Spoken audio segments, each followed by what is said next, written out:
Dewasa ini manusia diuntungkan dengan adanya kemajuan yang sangat pesat yang dicapai oleh ilmu pengetahuan dan teknologi. Semuanya itu tentu demi mewujudkan perkembangan hidup manusia. Perlu disadari bahwa kemajuan itu bukan tanpa masalah. Di satu sisi, kemajuan itu sangat membantu manusia. Namun di sisi lain, kemajuan ilmu pengetahuan pun berhubungan dengan kehidupan manusia yang membawa serta persoalan-persoalan etis yang sulit untuk diatasi. Untuk itu menjadi jelas bahwa teknologi dan juga ilmu pengetahuan itu tidaklah bebas nilai. Karena di balik kedua-duanya itu, tentu akan ada sebuah ideologi atau maksud yang ingin dicapai. Maksud atau ideologi itu pun perlu ditelusuri, karena belum tentu secara etis bisa dibenarkan. Dalam konteks dunia saat ini, ideologi kadang menimbulkan persoalan-persoalan. Meskipun persoalan manusia pada saat ini sangat kompleks. Dalam konteks pandemi dan baru-baru ini, terjadi peristiwa gempa bumi di daerah Flores. Dalam situasi seperti ini, orang mulai mempertanyakan eksistensi Tuhan, mempertanyakan keberpihakan Tuhan. Mengapa terjadi penderitaan? Mengapa orang baik harus menderita? Pertanyaan-pertanyaan itu tentunya mewakili orang-orang yang sedang hidup dalam penderitaan, ketakutan, kecemasan, dan kekhawatiran pada saat itu. Untuk itu penting bagi kita memahami beberapa dimensi dalam diri manusia. Manusia adalah makhluk rasional dan ia mempunyai kebebasan untuk memilih dan menjalani hidup di dunia ini. Berjalan kemana-mana, berkeliling kota, nongkrong bersama, menjadi bagian dari pilihan hidup manusia sebagai makhluk yang rasional.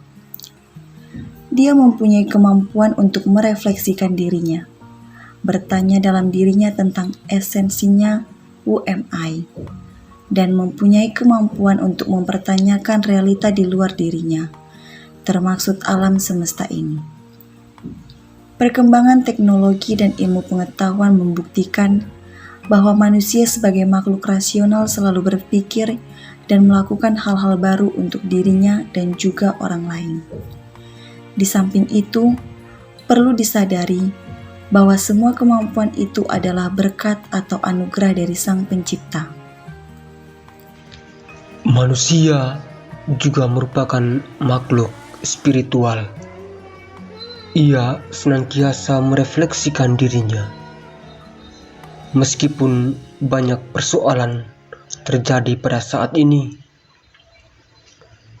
contohnya realitas pandemi COVID-19 yang tak kunjung berakhir, bencana alam, dan berbagai persoalan manusia lainnya. Sebagai makhluk spiritual, manusia senantiasa mendekatkan diri pada Sang Pencipta, karena panggilan hidup manusia bukan hanya ingin bersama-sama dengan orang lain, melainkan juga ingin bersama dengan Allah. Manusia menyadari bahwa hidup ini adalah karunia dari Allah. Untuk itu, wajarlah meskipun dalam masa sulit ini, orang sangat merindukan untuk berkumpul bersama di gereja dan berziarah di Gua Maria. Manusia menyadari bahwa hidupnya itu selalu mempunyai 3 dimensi. Masa lalu berasal dari Allah, saat sekarang bersama dengan Allah, dan yang akan datang atau eskatologis menuju kepada Allah. Kita selalu dalam lingkup bersama dengan Allah.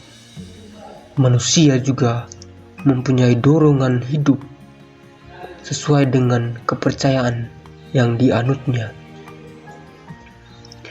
Hidup bersama Allah berlangsung dalam hidup sehari-hari. Pengalaman yang tidak baik juga dapat dilihat secara positif. Realitas pandemi menjadi contoh konkret untuk kita.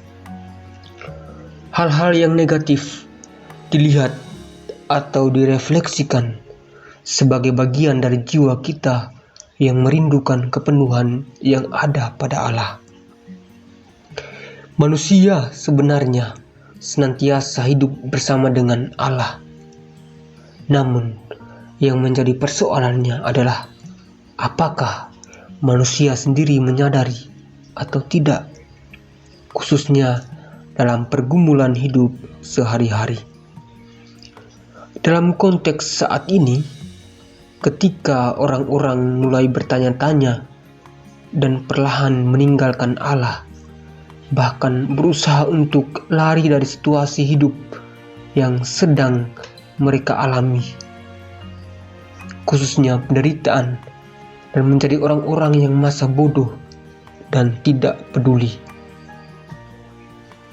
Di sini, iman Kristiani menawarkan Allah yang senantiasa ikut ambil bagian melalui orang-orang yang tergerak hatinya untuk membantu mereka yang menderita. Bagi Nietzsche, Allah telah mati, tetapi bagi kita orang beriman, Allah tidak mati. Oleh karena itu, kematian ada di dalam Allah, demikian pun dengan penderitaan. Maka kita yakin Allah akan mengubah penderitaan menjadi jalan keselamatan.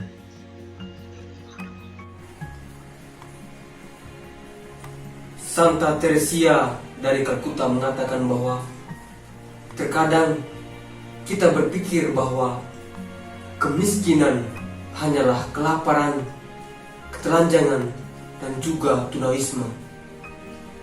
Tetapi kemiskinan yang terbesar adalah mereka yang tidak mempunyai harapan, tidak diperhatikan oleh orang lain.